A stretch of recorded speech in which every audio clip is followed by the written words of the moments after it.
I wanted to start by welcoming everybody to my very first ever webinar. It will be on remote work tips and tricks. We're really excited to hear from our panel today.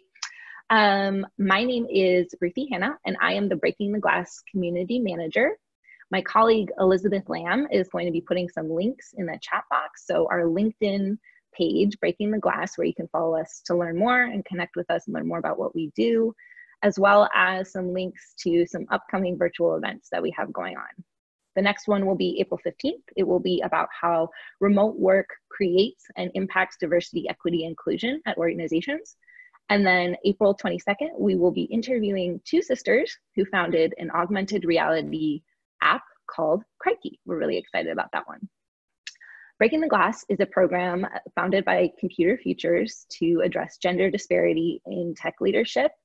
And Computer Futures is a technical recruiting company in the US, and myself and Elizabeth Lamb, my colleague who produced Breaking the Glass, sit in Austin, Texas.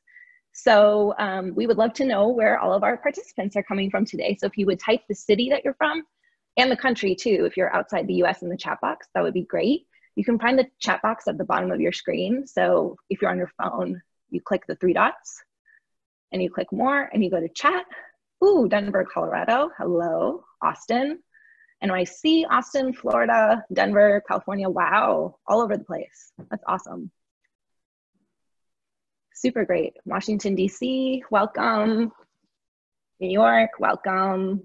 Awesome. Okay. So as our panel is speaking, please feel free to send through any questions that you might have, and we'll try to get to as many as we can at the end of the panel discussion. So right now I am going to turn it over to Judith Alsip from WICT, which is our sponsor for this webinar. She's going to tell us a little bit more about WICT, and then she's going to introduce our moderator. Judith, it's all you. Hi, thank you, Ruthie. So my name is Judy Alsip, and I am here to welcome our WICT members. I am from the Rocky Mountain chapter, and for anybody not familiar, WICT stands for Women in Cable and Telecommunications. And like Breaking the Glass, we are an organization that works towards advancing diversity in the cable industry. And so when our partners from Computer Futures and Breaking the Glass contacted us about doing a webinar for those that were new to working from home, WICT jumped at the chance to offer this content to our members. We're really excited about it. With so many of us, you know, we're in the middle of a lot of changes to our work, from working at home, maybe homeschooling, having family members around as distractions all day.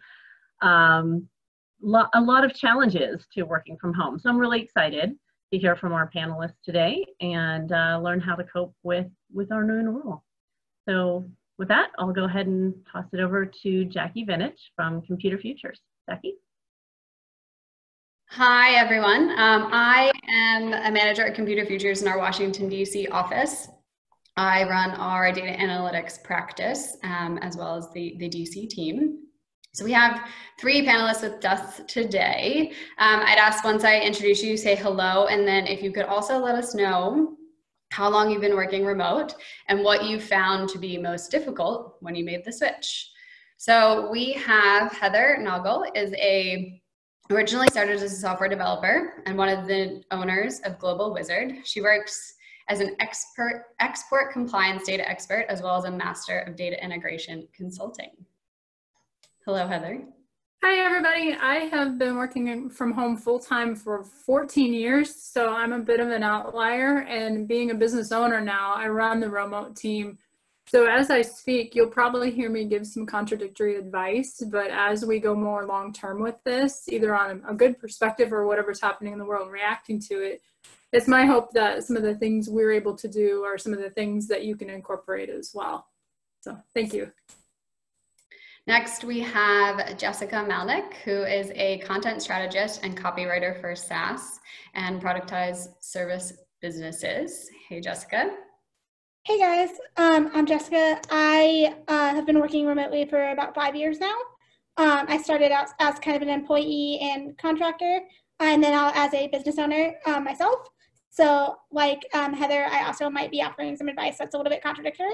But looking forward to sharing any tips that I have. Thanks.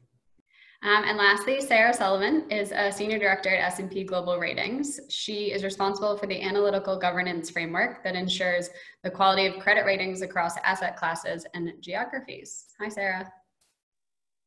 Hi, Jackie. Thanks. I have been working from home for about 5 years. And I think the hardest thing for me when I first started was stepping away from my desk, which is something I think we'll talk more about today. Cool. So this is an unprecedented situation. Kind of everyone is now working remote, including children.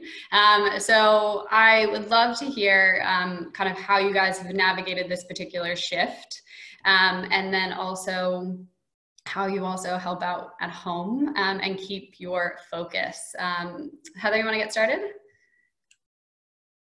Sure. My kiddos are older. They're about to be 14 and 12, so they can pretty much take care of themselves. I do try to check in to make sure there's some exercise and good food happening, but they're back into their school studies now, so that makes it better. When we first started with this, though, we were moving to a new house, and both my husband and I are remote workers and have been for this whole long time. So we made sure our house was ready for that kind of activity. With most people now, nobody had time to plan for this, so it's just do the best you can and try to find some humor in it, because the cat will crash your conference call. Your kids will crash your conference call. It will all be okay because everybody's in this together. So that's my advice. Cool. Sarah? Yeah, so I'll tackle the kids, thing first, and then maybe how I protect my focus. I think obviously working from home with kids is new to me also, as it is to everyone else. And I'm finding it to be a challenge. I'm fortunate enough to work for a company that is very understanding about people, having to try and blend their family and work lives all together. So when my 5-year-old does crash my conference calls, people are good natured about it. I know not everyone has that luxury. I would hope that employers at this time, it's a difficult time for everybody, are being as understanding as they can be about that. But it is a challenge, and especially with kids, younger than 5 even, who really need constant attention. I think that trying to figure out how to split the time between work and children means ultimately that we're all working longer hours. With respect to how I protect my focus when I can, I do a couple of things. I'm out here, taking this call outside because I find that it does actually help when I have the ability to not take a call from my desk, to not be at my desk. So I'm not distracted by email or Skype chats or anything else that might be coming up at the moment, and I can focus on what I'm saying and what I'm listening to. And another way I protect my focus when I really need to concentrate is put on music. It sort of creates an environment where I can concentrate. I turn off email if I have to really focus for an extended period of time and concentrate. And those tricks usually work for me. I love that. I love putting on music. It's just a matter of if my husband and I agree on what the music is going to be. Always a challenge when you have to share space. Yeah. I can't speak to having kids because I don't. However, what I can speak to a little bit more about focus is one of the things that I've learned has definitely helped me out over the years has been practicing the Pomodoro technique. And what is seeing, breaking down all of my work into tasks into sprints and just doing a 25-minute sprint. I even have you can use there's so many different timers on there online. I use the one from Rescue Time, but you can literally just click on the eggtimer.com. Just go click on egg timer in Google and you can do the same thing. I'll work for a 25-minute sprint, and then I'll take a break for about 5 minutes. And so and I find that's a really good way, especially on days where I'm not that focused, to be able to make sure that I'm still getting my work done. That's great. My husband actually got, I don't know if they're in the US, he's Australian. He got a light that is that method. And so it counts down in the lights and then gives you a burst of when you need to step away. That's so great. He'll be so happy to hear that. In terms of, so we're all now at home. And we're kind of all struggling with motivation for ourselves and focus, but also motivation for our teams. So are there different techniques or things that you guys have been doing and practicing to make sure that you keep your teams motivated, including, I'm sure some individuals that are more introverted might not be terrible for them. They probably love it. However, people who are in a sales environment who might need to be out in front of clients and team members, like how are those extroverts handling this situation? Heather, I think you mentioned your team had types of personalities. Yeah, we've been remote the whole time, so I don't know that I have a whole lot to offer here, except that I've got to do what a lot of people do, being a business owner and doing a lot of sales. I have to convey that much in my voice usually, because I'm demonstrating software, I'm doing other things. And so that'll be online without video. So for the extroverts, you can still project all of yourself into everything you do. That does require some imagination to think that the people are with you, but they are, because we're all in this together. So I think that's my key advice, is to spend as much time either face-to-face through video like this, or to project as much of yourself into your voice as you can and talk to as many people as you can, because there are a whole lot of people with a little bit of extra time too. So that's your personal life and your work life. And I think there's a whole lot of empathy going around right now as I talk with people. I can talk to people I've never met before and just make sure they're doing okay, and that's not unnatural now. So I like that. Nice. Sarah, I think you had a few different things that your team was trialing with, like games and activities. Yeah, I mean, I think that the motivation part and just generally staying connected is always hard. I work on a global team, and so even the folks that are in an office, you know, we're often working together on conference calls. It's very rare that we get to co-locate. So some of the ways that we build, you know, team spirit, I guess, we've been doing, we're going to try this coming week to do Pictionary on Zoom using Microsoft Paint. I'm sure there's a better tool for that. I am not a woman in tech, so you guys probably can think of better ones. Maybe put one in the chat if you have one, because I certainly would love to try it out. But you know, little games like that, I think there are lots of people experimenting right now. And another thing that I'm finding is building team spirit across our entire organization is just, you know, having a window into people's families. It's not something that we should be embarrassed about. It's, you know, it's something that we talk about, and I think it's giving us more access to each other as people. As an introvert, that can sometimes feel uncomfortable, but in a world where we're all remote and everybody's in the same boat, it feels okay to do that. So you know, I'm finding that to be a good way to keep people motivated and connected. Nice. We actually we have like a sales day. We're in sales. We had a sales day today, and we played our first game, and everyone was logged in, and it was basically heads up, and the person that was guessing had to be blindfolded, and it was comedic relief, to say the least, for I think everyone else involved and who was watching. Jessica, what about you?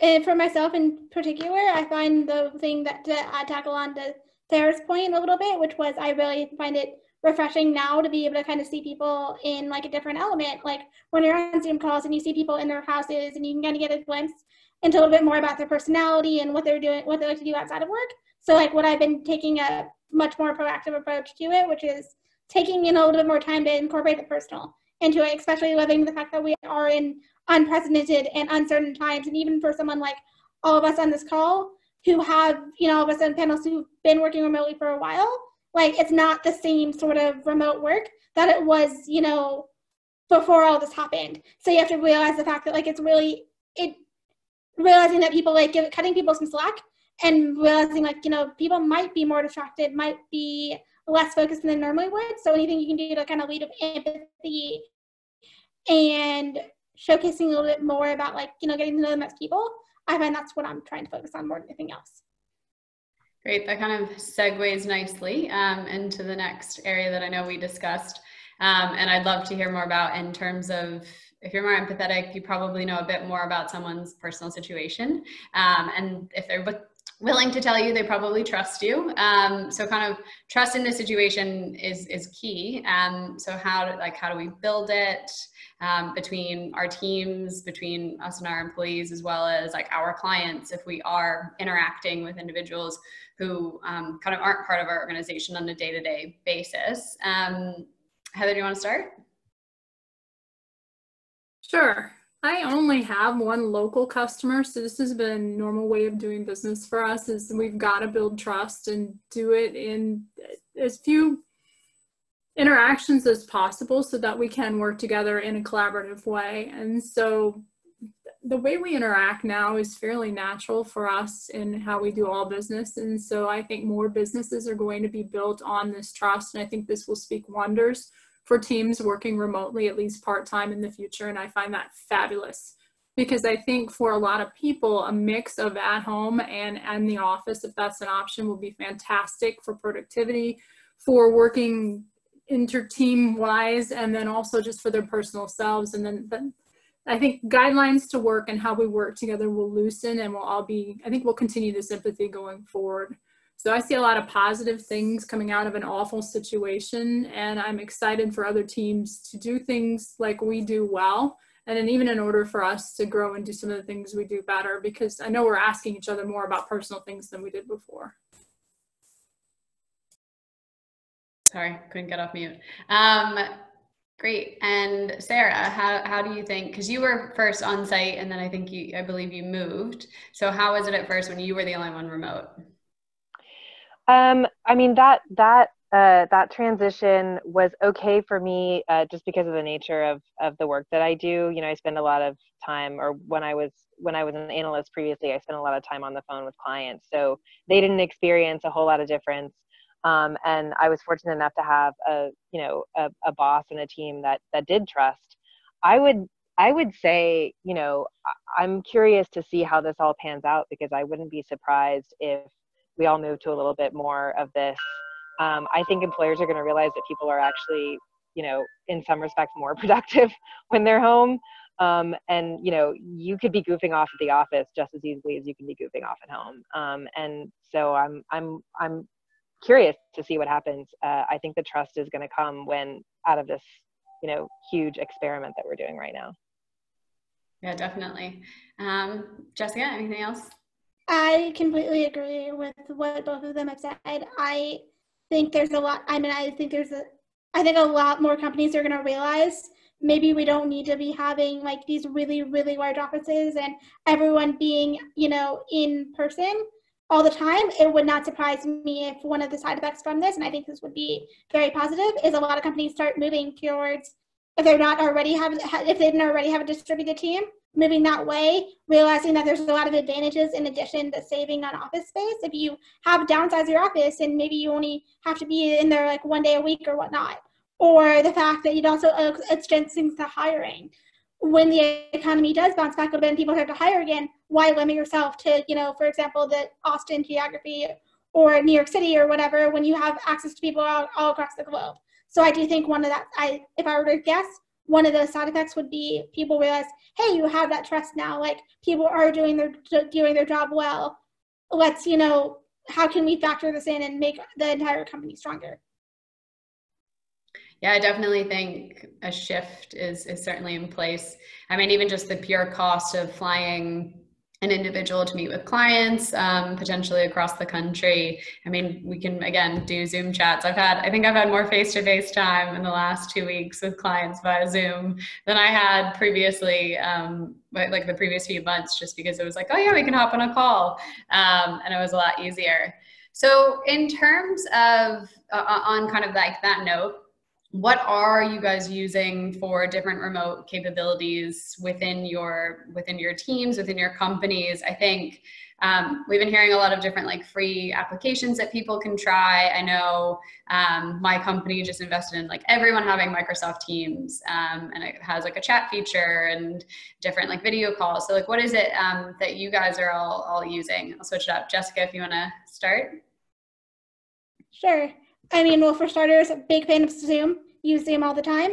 I also use Slack all the time, both when I'm like for all kind of the async and real-time communication. Another tool that I absolutely love is the Loom, Loom, which is basically a screencasting tool where you can basically just go in and I can record a video where it's like, you know, if I want to give instructions or like delivering some sort of project, you can basically just kind of share the screen for yourself, like your webcam in the corner. And it's another way to be able to add a personal touch to something that is without having to get on the call, and someone can, you know, if you're working across time zones, you can kind of add some additional context in that regard. Those are kind of the three tools that I use more than the other. And then of course, things like Google Drive are huge. Cool. Heather, what about you guys, since you've been running a business remote? We've got the whole gamut. For CRM, we've been using HubSpot. We use Slack extensively for the quick things where we don't need a Zoom, and then we've been using Zoom, the professional version, for several years. So those are the big ones we use. Trello for anything that's just projectized, quick, easy, and not technical. And then we've got a couple different tech streams, Asana, and then Microsoft, the team software as well. Used to be called TFS. I think it's Azure DevOps now. So we've got a couple of things going on there. And those are the everyday tools for us. Nice. Sarah, what about S&P? I mean, S&P is probably not the best example in this situation. I wouldn't say they're at the front of the tech curve. We use Zoom a lot. We're moving to Teams, but there's lots of sort of compliance issues around sharing information there. I'm a big fan of Asana actually for project management. I definitely don't think I'm going to get the company into that, but just in terms of you know, productivity tools, I think Teams has a lot of the same functionality though. I was watching CNN the other night, and Bill Gates was being interviewed, and he was like, and I tried this cool new tool called Teams. He was like, and I did a video chat. It was very funny. Cool. And in terms of kind of from that, like the different tools that we're using, as well as just like the way industries are operating. So I think a few of my clients have mentioned that it's really difficult for them right now to, so like some of them are still very actively looking for talent, and us working in staffing, they're struggling to then build a connection with an individual if they are going to be remote, and like how do they handle that situation. And I don't know if you guys have had experience with hiring individuals that are across the country that you've never met in person, how you went about that process, and kind of built a relationship. But I'd love to hear a little bit about kind of what it is that you have done, and also any tips that you might have for someone that's like brand new to it and just can't grasp the idea. Sarah? Yeah, I mean, I would approach hiring somebody who's remote the same way I would approach hiring somebody in a different office. You know, and because our organization's global, it's easy to imagine, you know, I work with people in London, I work with people in Paris and Frankfurt and Hyderabad and Mumbai and all over the world. And I don't see them ever except on Zoom. I think you have to let a person's experience and, you know, and talent kind of speak for itself. I do believe there's a value in a one-to-one meeting, but I certainly wouldn't hold back from hiring, you know, hiring somebody to a team that I had a good connection with outside of it. And in terms of, I guess, you know, handling someone who couldn't really handle the remote work, you know, I don't know. I think it's just, you know, you have to be empathetic about what people's strengths and personality and temperament are. And if somebody needs to be in an office to be productive and you know, perform, then I guess, you know, sometimes this can't be for everybody, I guess, would be my thought. Cool. Heather, you've been hiring individuals for years remote. What are your tips? Okay, if you're looking for tech hires for remote work specifically, we always go to Stack Overflow. That's where I've gotten most of my top people. One of my people I've known for 20 years. We worked on the original version of the software together in about 2012. I just happened to reach out because I needed somebody who could plug right in, and he was available, and he's been here ever since. So of my team, I've only ever met 3 of them, and we still make it work. And so we were a team of about 10. That'll tell you something there. So a lot of things just on the interviews is if you're working where you're not going to be doing video interview, if it's voice, I always ask for a writing sample too, especially if it's going to be someone who needs to communicate. So I don't know if that's something that's common. Even software developers, I need to know that they can communicate in writing for if you preserve something for posterity.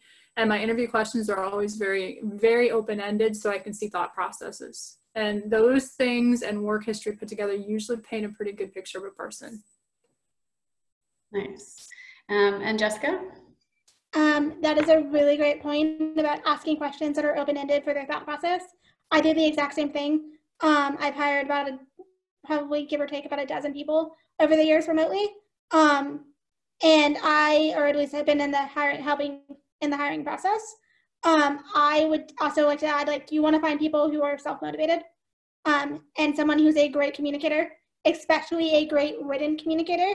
To Heather's point again, you're going to be doing a lot of your work that's all going to be in writing, and if you can't communicate well within Slack or via email, and you have to be talking on a video call or in person, then the chances of you working well remotely long term, probably, it can work, but there's going to be a much higher learning curve than someone who's already naturally a great writer and knows how to communicate their status updates in that way. Another thing that I would definitely add, and I'm a huge proponent of, is working on having somebody do a test project. Pay them if you can. So that kind of do a test project that is related to what their job's going to be.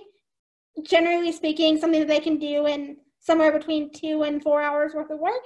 So to be able to communicate things like, okay, do they actually, know what they're talking about? Can they, follow a deadline? And you can kind of be able to see their thought process in a lot more detail that you wouldn't be able to get necessarily within an hour-long Zoom call or a couple of Zoom calls. Cool. So I just want to, Ruthie just did it for me. Remind everyone, I'll ask about one more question, and then if you have any questions, if you could chat them, that would be fantastic.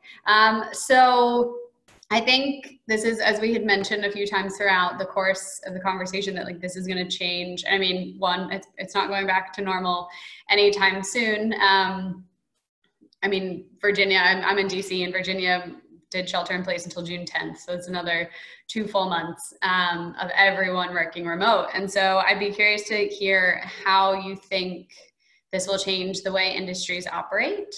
And I guess kind of for the better, for worse, where you see the benefits of things moving in this direction going. Jessica, do you want to start? Sure. I kind of chimed in a little bit about this earlier on within this webinar, but I think one of the biggest things that is going to come out of this, which will largely be very positive, is a lot more companies being open to remote work and realizing that when all this goes down, it can work under this sort of extreme circumstances. Thinking through, when you put more thought behind it, a lot more companies are going to have it go to a remote first mindset. And I think that's largely going to be a very positive thing. That's great. Sarah, I think we discussed this a little bit last week when we initially met. What were your thoughts? Yeah, I actually was on a town hall with everyone in S&P Analytical just yesterday, and management's already talking about doing less travel.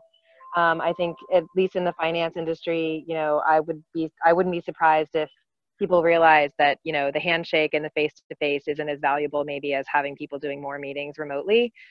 So I look out for that. And then, I guess on the downside, I would say, I think it's going to be really hard to do creative work remotely with teams. So, anything that requires a lot of brainstorming, kind of sitting there, whiteboarding stuff, that's going to be, we'll have to find the tools to do that. And I'm not sure I have them yet. So I'm going to keep my eye out for that one too. For all the developers out there, it's a hint, something you need to create. Heather, what about you? It's interesting to do what I've done for so long and have it be so cool and avant-garde. So I was sitting in last year or so with a customer in the Boston area, and he was a manufacturer, and there were a group of gentlemen around the table, not a woman in sight. And the gentlemen are all probably 10 to 15 years older than me. So some of them are on the brink of retirement. And then there's this young guy, and they get around, and the boss made sure everybody asked a question. And we get to the young guy, and he gets this smug look on his face. And he says, "So what are you doing for the environment in your company?" And I said, we all work from home.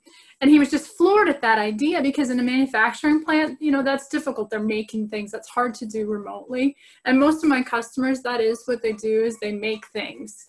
So you can see a shift in the people who can work from home, people who would traditionally travel and can do more of this, or maybe cut that to half. But there are certain people who will never really be able to work remotely. And I'm concerned there might be a chasm. And that's why I really advocate the partial work from home. I mean, it could be a week here, a week there, or whatever, but I love the idea that there'll be some flexibility. And with that flexibility, I think that will accommodate everybody, and hopefully more companies will be open to it. So my hope is that we just have a more open workplace and a more understanding between people, and that ultimately makes companies work better and more productively, and less emphasis on being in the chair at the time. That's great. I really like that. So we have a question from Kelly Verdon. She is wondering, so I struggle with this, Kelly, myself, being an introvert on a team of extroverts. So it seems as if everyone else is kind of super excited to like catch up and talk about like non-work things and how everything's going. And she's wanting to catch up about just work tasks rather than chit chat. So any tips on how to be an extrovert in this new super connected universe when you'd rather just do your work quietly and check in when something is actually needed? I don't know if anyone wants to take that. I'm grab that one. I'm an ambivert, so I'm right on that 50. I worked in HR before tech, and HR was too much people, and tech, pure tech, is too few people. So it's interesting. I think certain meetings can be set to be 15 minutes, just task. And if you can work with your team to have some of those. And additionally, I always advocate for turning off the camera for most meetings. That as the teams, this is all new and interesting. We've got to do the camera and we've got to be connected. But as we ease into this, it's very rare for me to be on a video call because we just get more done and we get it done more quickly. And I think that's more task oriented. And I believe that we can set meetings with intention, that that's what we do. And if you want to look at pure tech, there's the idea of the sprint and the stand up. So I don't know if non-tech companies go into this, but you can do a 5-minute stand-up every day of what do we need to do and clear out of everybody's pathway, 5 to 10 minutes, and then have that be your team meeting. And then the other things where we're chit-chatting, we can do more one-on-one. So I don't know where you are position-wise in your organization, but if you have the ability to set that tone, I think you can do that confidently and firmly without putting anybody off. Because it isn't for everybody that you have 60 people on the call and then it takes 4 times as long as it needs to.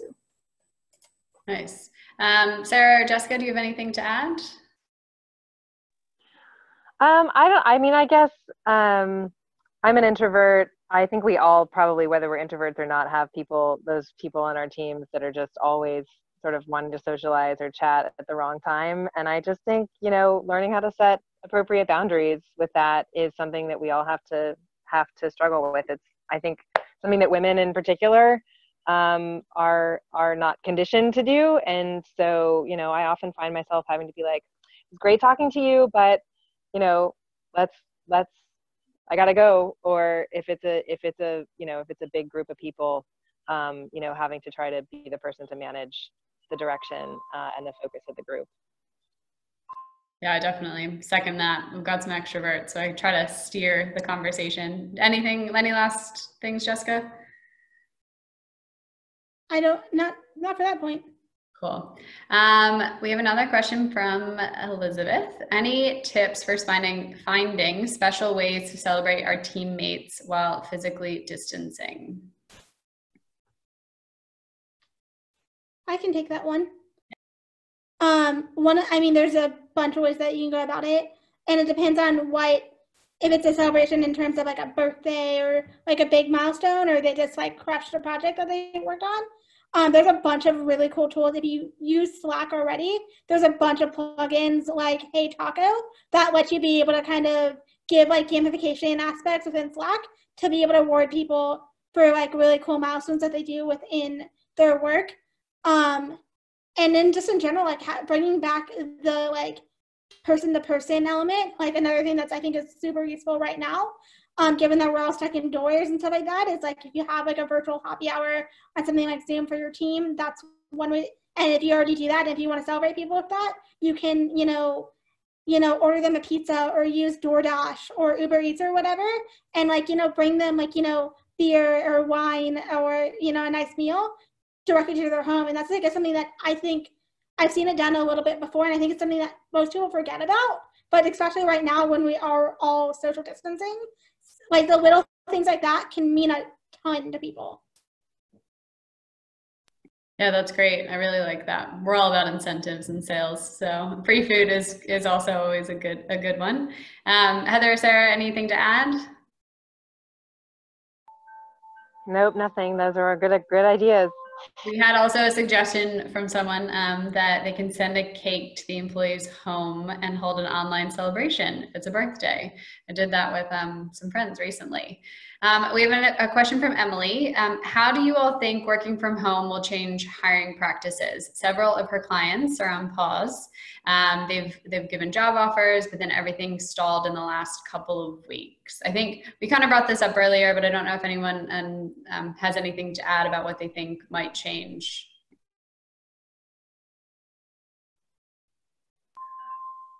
I mean, in the short term, we're all in the same boat, I think. It's, we've got a hiring freeze going right now. Nobody's allowed to hire anybody. So unless you've already extended an offer. But I think even for the people who've been extended an offer, it's like, what office do you go to, right?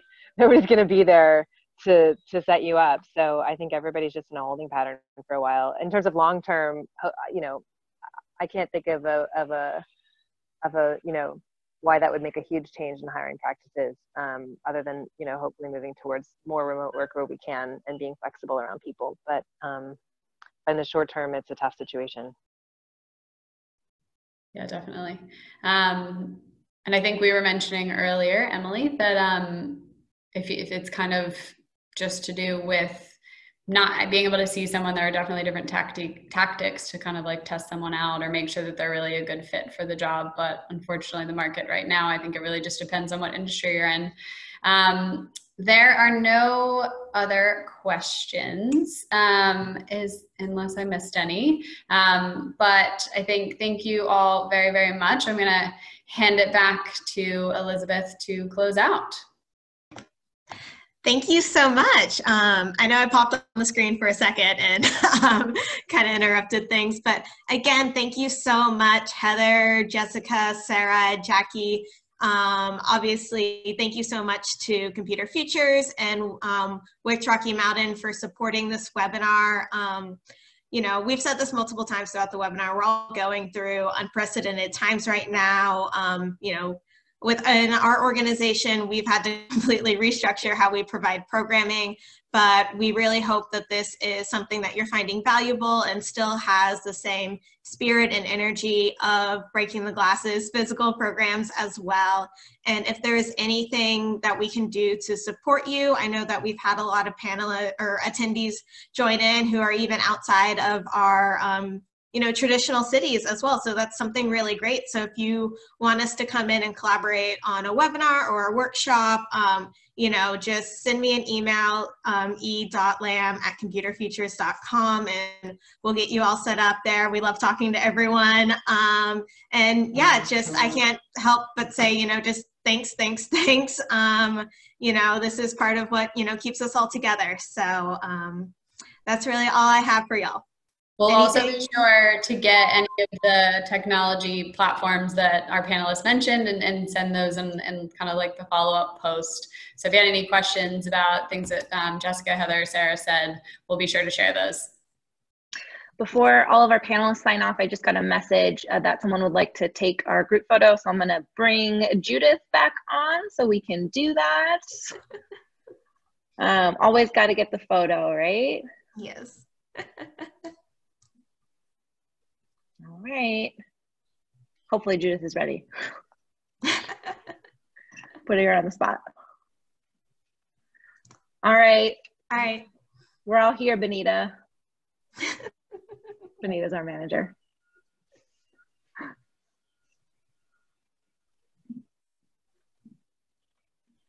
Everyone is smiling. Let's see if she got it. She says she can't see.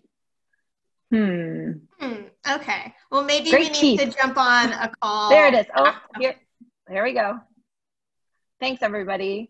This isn't awkward at all. Thanks to the 23-year-olds, 3 of y'all who are still on watching us take a group photo. Baby's first webinar. All right. Thank you, everybody. Elizabeth, did you want to say anything else? No, we'll post all the resources and, you know, thanks again. I'm so happy that we were all able to plug in together. Yes, same. All right. Stay safe, everyone. We'll see you April 15th.